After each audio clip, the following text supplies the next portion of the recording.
Variables क्या होते हैं। ठीक है, यहाँ पे मैंने अज्यूम जो क्रिएटिव विजुअलाइजेशन मैंने बनाया है मेमोरी हीप का, ऐसा अपन अज्यूम कर सकते हैं कि ये एक मेमोरी हीप है। ठीक है, इसमें ये सब जो लाइंस है ये सारे शेल्फ्स हैं। जैसे किसी अलमारी में शेल्फ होते हैं ना, अपन अलग अलग शेल्फ में अलग सामान रखते हैं, वैसे ये शेल्फ है। इसमें जैसे हर शेल्फ का कोई कोड है, जैसे इसका है 1000, फिर इसके नीचे वाले शेल्फ का 1001, फिर इसका 1002, 1003, ऐसे शेल्फ ही बढ़ते जा रहे हैं, हर शेल्फ का अलग अलग कोड है।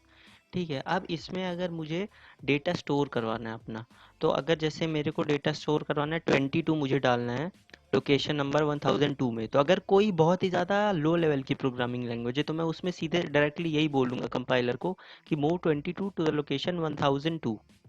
ओके, बट ये बहुत पहले होता था जब इतनी लो लेवल की लैंग्वेजेस रहती थी। अब मोस्ट ऑफ द लैंग्वेजेस इतनी लो लेवल नहीं होती, अपन बेसिकली एक नेम अलॉट कर देते हैं हर शेल्फ को। ठीक है, नेम अलॉट करने से क्या होता है कि प्रोग्रामिंग रिलेटिवली बहुत ज़्यादा ईजियर हो जाती है।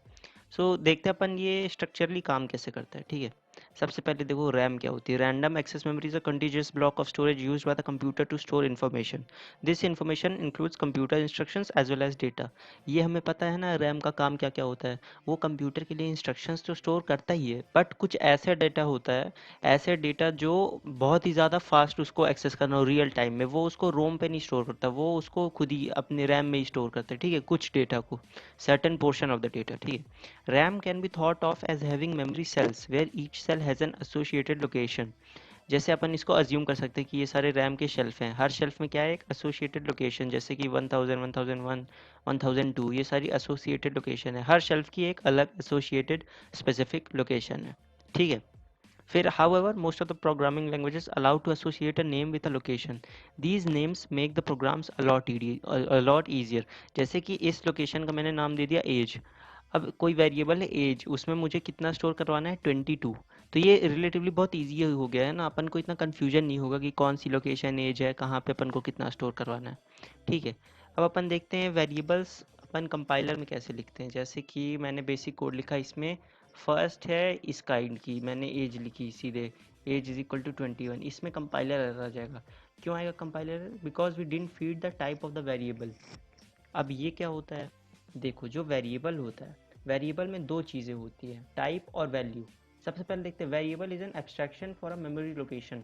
कोई भी ऐसी मेमोरी लोकेशन है जिसमें अपन डेटा एब्स्ट्रैक्ट कर सके या इंसर्ट कर सकें, उसको अपन क्या कहते हैं, वेरिएबल। कोई भी अपन ने on the heap real time upon declare करते हैं इसको, इसमें वैल्यूज़ अपन रियल टाइम भी स्टोर करा सकते हैं या एज अ कांस्टेंट अपन अलग अलग टाइप से इसमें वैल्यूज स्टोर करा सकते हैं। ठीक है, allows programmers to use meaningful names and not memory addresses.